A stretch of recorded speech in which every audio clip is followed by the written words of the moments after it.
అక్రమ కేసుతో గుంటూరు సబ్ జైల్లో ఉన్న వైఎస్సార్సీపీ విద్యార్థి విభాగం రాష్ట్ర అధ్యక్షులు పానుగంటి చైతన్యను మాజీ మంత్రి మేరుగ నాగార్జున, తాడికొండ నియోజకవర్గ వైఎస్సార్సీపీ సమన్వయకర్త వనమ బాలవజ్రబాబు, వైసీపీ రాష్ట్ర కార్యదర్శి తెనాలి ప్రతిపాడు నియోజకవర్గ పరిశీలకులు షేక్ గులాం రసూల్ ములాఖతులో పరామర్శించారు. అనంతరం వారు మీడియాతో మాట్లాడారు. విద్యారంగ సమస్యలపై పోరాటం చేస్తున్న పానుగంటి చైతన్యను అరెస్టు చేయడాన్ని తీవ్రంగా ఖండిస్తున్నామని తెలిపారు. ప్రభుత్వ హాస్టల్స్ లో విద్యార్థులకి కనీస వసతులు లేవని, కూటమి పాలనలో ప్రజాస్వామ్యం అపహాస్యమవుతుందని విమర్శించారు. విద్యార్థి నేతల గొంతు నొక్కి జైలులో పెడితే ఉద్యమాలు ఆగవని, జైలులో పెడితే భయపడి వెనక్కి వెళ్లే ప్రసక్తి లేదని ఈ సందర్భంగా తెలిపారు. రాష్ట్రంలో అమలు జరుగుతున్న రెడ్ బుక్ రాజ్యాంగానికి రానున్న రోజుల్లో తగిన మూల్యం చెల్లించుకోక తప్పదని అన్నారు.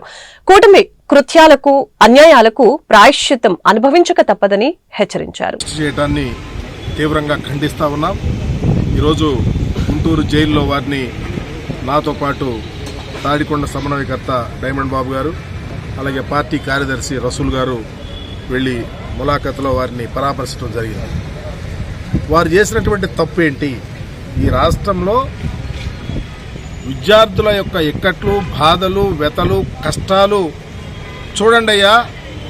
ఫీజు రీఎంబర్స్మెంట్ లేదు, పిల్లలు హాస్టల్స్ సరిగా లేవు, స్కూల్స్ సరిగా లేవు, సరైన రీతిలో ప్రభుత్వం స్పందిస్తలేదు. తక్షణమే విద్యార్థులకు న్యాయం చేయాలని చెప్పి రోడ్డెక్కితే ప్రజాస్వామ్యాన్ని అపహాస్యం చేసే విధంగా మీరు అక్రమంగా ఈరోజు విద్యార్థుల యొక్క గొంతు నొక్కాలని చూసి జైల్లో పెడితే చైతన్య ఈ రోజుతోనే ఆ విద్యార్థి ఉద్యమాన్ని ఆపుతారు అనుకోవటం చాలా తెలివి తక్కువ పని అడుగుతా ఉన్నాను. ఎందుకంటే ఇంతింత ఒట్టుడింత అయ్యే విధంగా రాబోయే రోజుల్లో ఇంకా ఉద్యమాన్ని ముందుకు తీసుకెళ్తాకి వెళ్తారే తప్ప మీరు జైలు గోళ్ల మధ్య పెడితే 4 రోజులు జైల్లో ఉంటే భయపడి పారిపోతారనుకోవటం శుద్ధ దండగా తెలియపరుస్తా ఉన్నాం.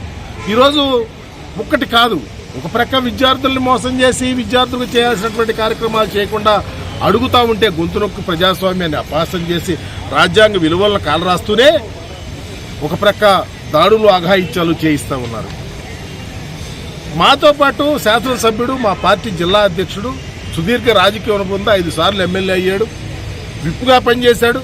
పిన్నెల్లి రామకృష్ణారెడ్డి సోదరుల మీద అక్రమైన కేసు పెట్టి వాళ్ళని అరెస్ట్ చేయాలని ఒక కుట్ర చేస్తే వాళ్ళు కోర్టుకు వచ్చి లొంగిపోవాలని చూస్తుంటే జిల్లాలో ఉన్న అంత కేడర్ని అరెస్ట్ చేసి పక్కన ఇళ్లలో కూర్చోబెట్టడం, హౌస్ అరెస్టులు చేయటం, భయభ్రాంతులు చేయటం, అంటే ఇది ఎక్కడికి పోతా ఉంది ప్రజాస్వామ్యం అడుగుతా ఉన్నాం. అంటే మేము అధికారంలో లేవా? ఎప్పుడన్నా మేము చేసామా? అట్లా ఈ ప్రభుత్వానికి చెల్లుతూ ఉంది. అన్యాయంగా, అక్రమంగా, అమానుషంగా భయపెట్టి కేసులు పెట్టి పోలీసులను అడ్డం పెట్టుకొని ప్రజాస్వామ్యాన్ని కాపాడాలని మీరు చూస్తారే, ప్రజాస్వామ్యాన్ని విఘాతం కల్పించాలని చూస్తున్నారే, ప్రజాస్వామ్య విలువలను కాలరాస్తామని చూస్తారే, రాజ్యాంగం మీ యొక్క రెడ్ బుక్ రాజ్యాంగాన్ని నడుపుతామని చూస్తారే. వాటన్నిటికీ రాబోయే రోజుల్లో ప్రాయశ్చిత్తం అనేది ప్రజలు నిర్ణయిస్తారు. అందుకనే ఈరోజు మా విద్యార్థి నాయకుడు, రాష్ట్ర నాయకుడు చైతన్య అక్రమ అరెస్టు కానీ, లేకపోతే మా పిల్లి రామకృష్ణారెడ్డి గారు కానీ వాడి సోదరుని అక్రమంగా మరి జైల్లో పెట్టాలని ఒక కుట్ర వచ్చి కోర్టులో లొంగిపోతుంటే మీరెవరో రావద్దు అని చెప్పి సెక్షన్స్ ఇన్వాల్వ్ చేసి ప్రజలు ఆపుతూ ఉంటే వైఎస్ఆర్ కాంగ్రెస్ పార్టీ విద్యార్థి విభాగం రాష్ట్ర అధ్యక్షుడు పానుగంటి చైతన్య గారి యొక్క అక్రమ అరెస్టు రాష్ట్ర వ్యాప్తంగా విద్యార్థులు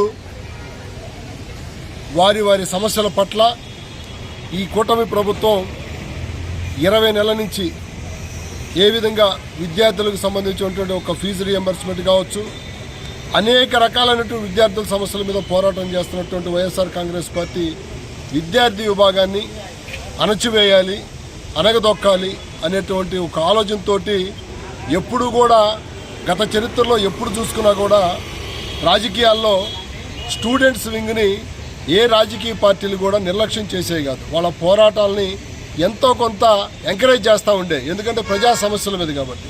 కానీ వాళ్ళ కూటమి ప్రభుత్వం విద్యార్థుల సమస్యల పట్ల పోరాటం చేస్తున్నటువంటి పానుగంటి చైతన్యని అక్రమంగా అరెస్టు చేయటాన్ని ఇవాళ కూటమి ప్రభుత్వం ఏ విధంగా దాన్ని పరిపాలన చేస్తూ ఉందనేది కూడా స్పష్టంగా కనపడుతూ ఉంది.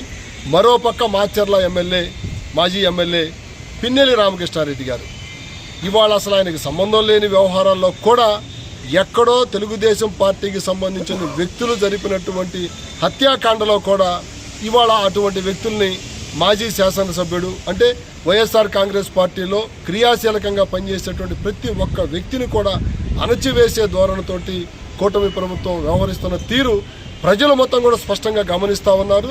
దీన్ని రాబో రోజుల్లో ప్రజలు తగిన రీతిలో బుద్ధి చూడడానికి సిద్ధంగా ఉన్నారని చెప్పి ఈ సందర్భంగా తెలియజేసుకుంటూ వైఎస్ఆర్ కాంగ్రెస్ పార్టీ విద్యార్థి విభాగం నాయకుల్ని అలానే క్రియాశీలకంగా పనిచేసేటువంటి నాయకుల్ని కూటమి ప్రభుత్వం ఎంత అణచివేయాలని చెప్పి చూస్తే